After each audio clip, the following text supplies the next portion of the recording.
Usually there's a right way to do things. Nearly all the time there's a wrong way to do things. And one of the things that makes me sad as a football fan is when a situation between a player and a club turns ugly, especially when it's unnecessary, because no one wins. The player doesn't win, the club doesn't win, most importantly, the fan base doesn't win.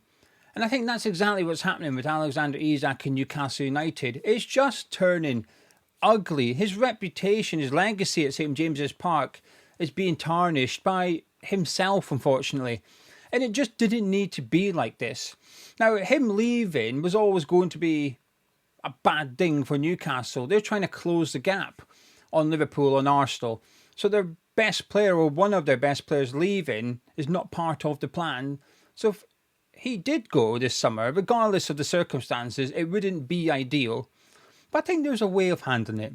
If at the end of the season he informed the club his desire was to explore a move away from St James's Park, Newcastle could have handled this so much differently. They would have been able to try and spark a bidding war. As soon as the season finished, Liverpool, Arsenal, Chelsea all knew Isak was leaving Newcastle.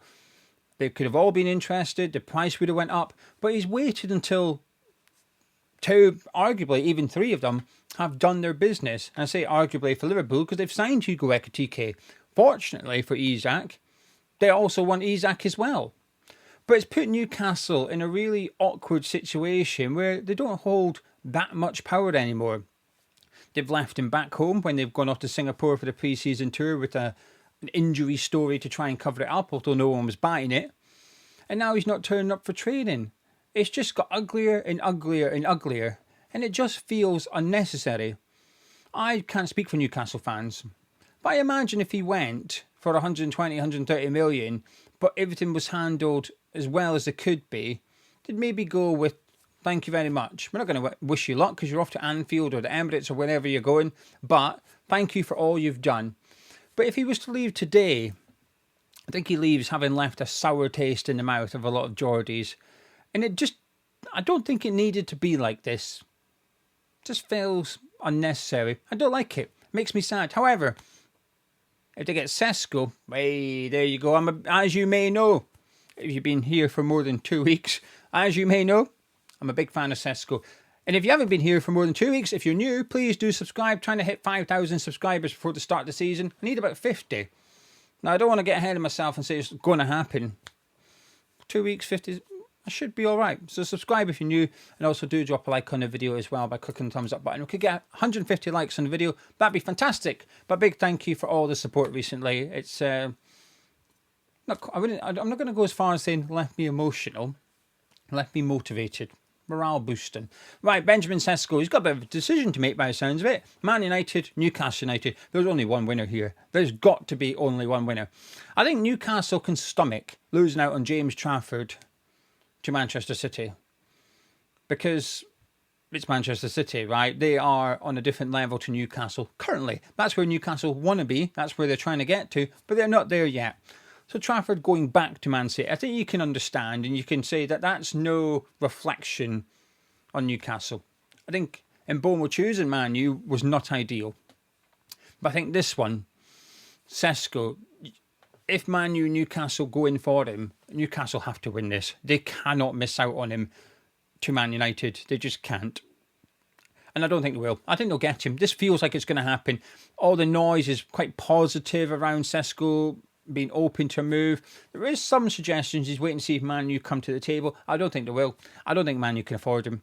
What's his price tag? 70 million-ish. They're about 68 up to 75, somewhere in that region. I don't think Man U can sanction a transfer of that much money for a striker. Don't think they can do it. They need to get some players out first. And even then, I'm not sure they can because they still need a keeper as well as a striker. So I feel like Newcastle are going to have a bit of a clear run at getting Sesko. I'm a huge fan of him. He's not as good as Isak, but he's 3 years younger. You just never know how good Sesko is going to be. As a profile, he's a top striker, but also has a lot of potential. They don't happen very often. Sometimes you get players that are, raw, clearly could become a good player, but they need they're a bit of a project. Sesko's not that. Sesko can start straight away for Newcastle and also improve for Newcastle. I think he'd be a fantastic signing. If Newcastle can get him and Wissa, I was going to say they're laughing. Probably not. Probably still going to feel a little bit hard done by with Isak leaving. But I think it would soften the blow quite severely. Plus, they'll save a bit of money. They'll still be, maybe not actually, doing some quick maths in my head here. 70 million, 40 million, 110 million for both players. They might have 10, 15, 20 million left over if we want to keep it simple in terms of the transfer fees and stuff like that. But it's a player. It's another player. And their first 11 will be weakened. Swapping Isak for Sesko will weaken the first 11. However, they swap Callum Wilson for Wissa. They're drastically improving their squad. There's a significant difference between taking Isak off and putting Callum Wilson on, taking Sesko off and putting Wissa on.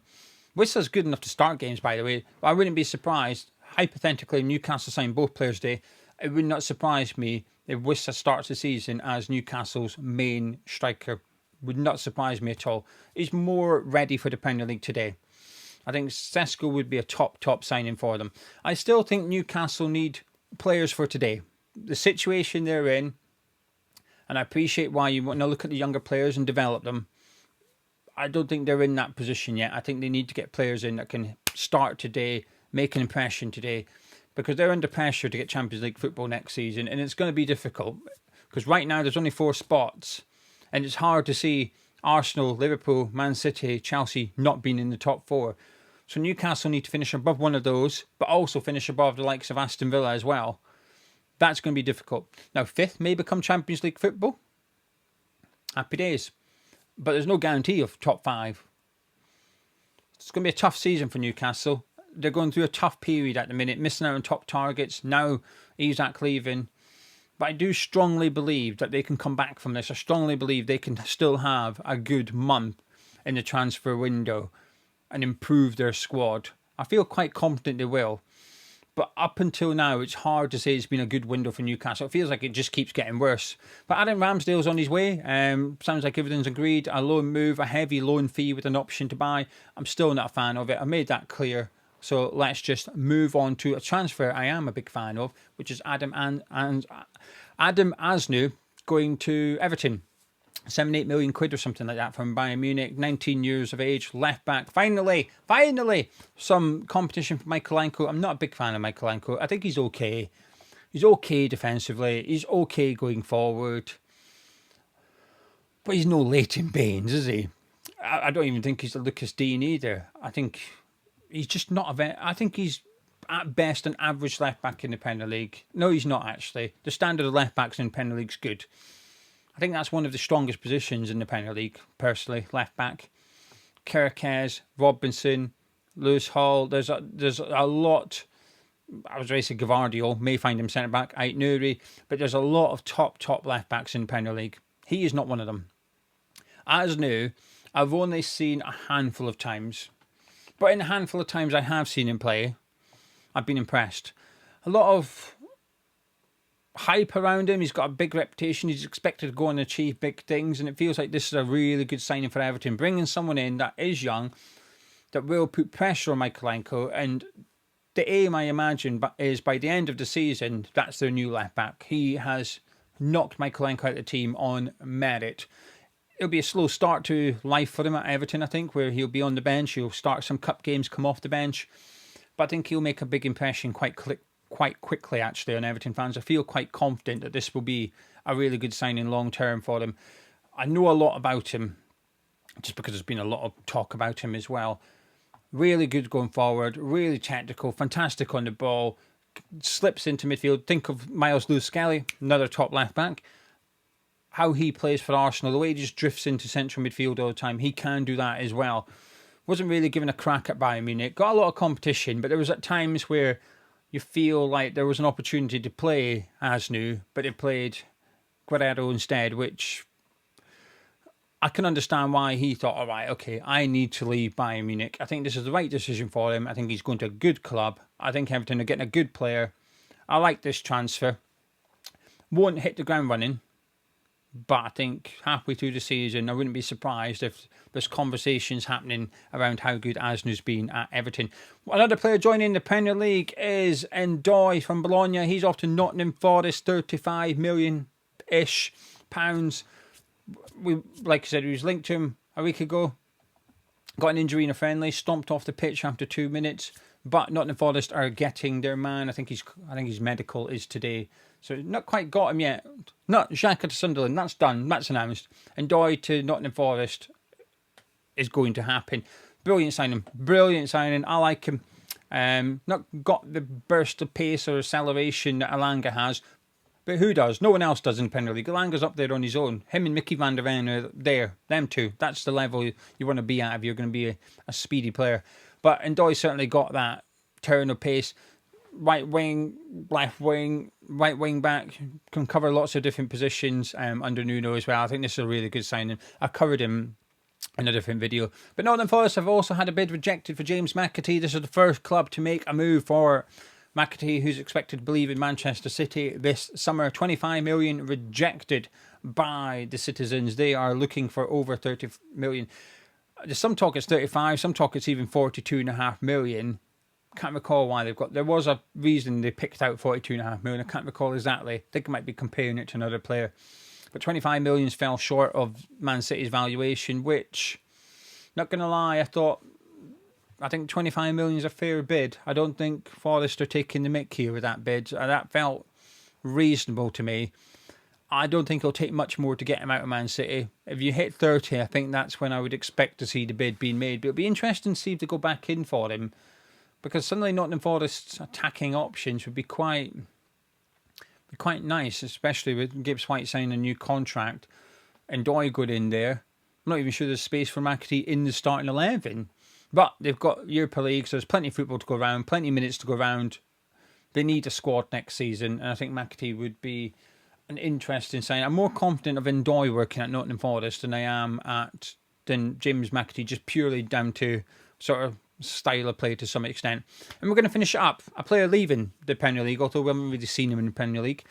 Chelsea are selling João Felix. Let's just call him Felix, shall we? Felix is what he likes to be called, but we're going to call him Felix. He's off to Saudi Arabia, Al Nassr, for a deal worth £48 million. And you might be thinking, really? 48 million? Why are they paying 48 million? Is it because of Saudi? Yes. Are you suspicious? You should be. Because PIF, the Public Investment Fund, who are obviously funding this deal for him to join Al Nassr, they have pumped loads of money into Clear Lake Capital. Clear Lake Capital owns 61.5% of Chelsea. Nothing to see here, I promise you. There's nothing suspicious going on. So the Public Investment Fund, which own Clear Lake and Capital, who own 61.5% of Chelsea, who are funding the move from João Felix going to Al Nassr for a deal worth 48 million. Nothing to see here. Nothing going on at all. I promise you, this is all legit and above board. But if you're wondering, how can Chelsea keep spending money? They sell hotels and car parks to themselves, but also deals like this. Because this isn't the first one. Mendy was another one. There's a couple of other transfers as well they've done in the past where players have left Chelsea, gone over to Saudi, financed by the Public Investment Fund. Makes me think, though, why they're not buying Newcastle players. Could they not buy... Well, they possibly are, actually. They were strongly linked to Isak, weren't they? But he doesn't have a desire to go to Saudi, which is bad news for Newcastle, because ideally that's where you sell him to. But are they not interested in, I don't know, Emil Kraft or Matt Target or Nick Pope or anything like that for 100 million? That's a shame, isn't it? Anyway, right, I'm off. There you go. That's some of the latest Premier League transfer news. It's heating up. I expect there's going to be some more action over the next couple of days before the week the week draws to a close. I couldn't get my words out there. Thank you very much for joining me. I'll catch you tomorrow.